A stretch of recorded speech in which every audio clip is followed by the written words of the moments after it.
जीवन में कुछ भी अकारण नहीं होता। हमारे जीवन में जो कुछ भी चीज़ें होती हैं वो डिसाइडेड होती हैं, निश्चित होती है, विधि के विधान से नियति के अनुरूप चलती रहती है। वो कहते हैं जीवन में जो कुछ होता है अकारण नहीं होता, उसके पीछे कोई ना कोई कारण निश्चित होता है। हालांकि हम मानव हैं, अल्पज्ञ हैं, हम में इतनी बुद्धि नहीं है। जो है उसमें हम सिर्फ अपना ही समझ सकते हैं। मैं आ जाता है, अहंकार आ जाती है, क्रोध, द्वेष, ईर्ष्या। बहुत से लोगों का निर्मल स्वभाव होता है, करुणामयी होते हैं, दूसरों को देखकर आंखों से आंसू निकल आते हैं, दूसरे के प्रति दया की भावना रहती है, निर्मल स्वभाव रहता है, सात्विक मन रहता है। कुछ का अलग होता है, कुछ का डिफरेंसेज होता है, कुछ का दिखाने में चल जाता है, कुछ का अलग स्टेटस मेंटेन करने में चल जाता है। लाइफ में बहुत सारी चीज़ें डिसाइडेड हो जाती हैं। जब कुंडली विश्लेषण होता है तो बहुत सारी चीज़ें निकल कर भी आता है कि व्यक्ति स्वार्थी रहेगा, कैसा रहेगा। तो हम सिर्फ एक निमित्त माध्यम है। और जीवन में वो कहते हैं कुछ भी अकारण नहीं होता। जिसके द्वारा जो चीज़ें लिखी होती हैं, जिसके द्वारा जो व्यक्ति मिलता है या कोई और रीजन होता है, या फिर कहें कि जिसके अनुरूप जो चीज़ें होनी है, मान लो मेरे हाथ से आज किसी व्यक्ति को पैसे पहुंचने हैं, किसी व्यक्ति के द्वारा मेरे पास पैसे पहुंचने, तो वो पहुंचेंगे।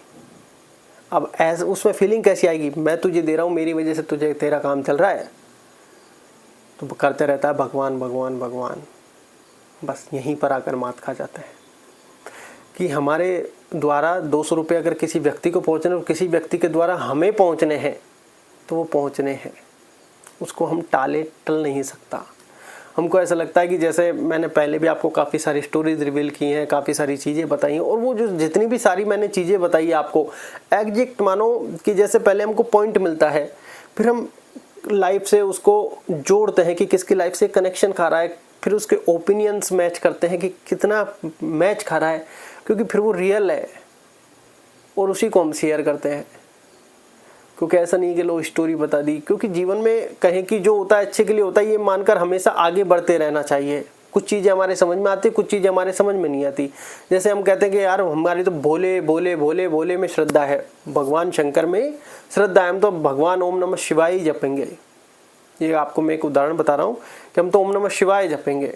आपको कुछ समय बाद मान लो एक गुरु मिल गया, आपको नहीं मिला, समय ने आपको पहुंचा दिया गुरु तक के पास।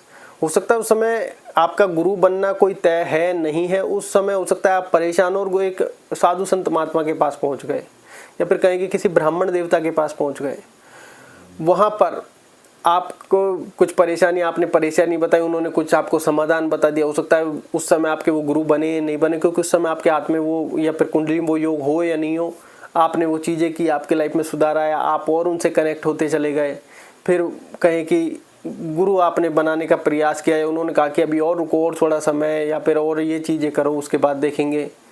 फिर और समय आया, फिर उन्होंने कहा कि हाँ अब तुम इस लायक हो, तो वो योग बन गया, वो योग बन गया। अब आप सोच रहे होंगे यार जीवन में मैंने कभी सोचा ही नहीं मैं गुरु बनाऊंगा या मेरे गुरु होंगे, लेकिन आपका एक वहाँ पर पैटर्न सेलेक्ट हो गया कि आपको यहाँ तक इस फील्ड तक आना था।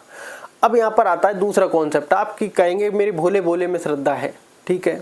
आपने कहा कि प्रभु मुझे, गुरुदेव मुझे नाम जाप चाहिए, मैं ईश्वर को भजना भी चाहता हूँ, ठीक है। उन्होंने कहा कि जाओ राम राम जपो। आपका कॉन्सेप्ट चेंज हो गया, राम राम जपो, मेरी श्रद्धा तो भोले में है, मैं तो भोले भोले करता हूँ जीवन भर। अब गुरु कह रहे हैं कि हमने आज तक राम राम भजा है, तो हमारे पास तो राम ही है, हम तुमको राम ही दे सकते हैं, हम तुमको राम ही दे सकते हैं, आप राम राम ही भजो। अब ये प्रकृति ने आपके साथ खेला कर दिया कि आप भोले शंकर थे। अब ये भोले शंकर की ही कृपा से आपको राम मिला है। आप ये मत सोचिए कि मैं तो भोले का भक्त हूँ और ये करूँगा और वो करूँगा, नहीं मैं तो राम को नहीं जपूँ, भोले को ही जपूँगा। अरे भोले भी राम को ही जपते हैं, ये तो भोले शंकर की ही तो कृपा है कि आपको राम का नाम मिल रहा है। ये बात आप हमेशा एक चीज़ नोटिस करना, बहुत सी बार जब गुरु मिल जाते हैं आप ये सोचते हैं कि मैं राम राम जपता हूँ, मुझे भोले का नाम दे दिया, तो ये राम जी की कृपा से ही भोले का नाम मिला है, क्योंकि राम जी खुद भोले को जपते हैं।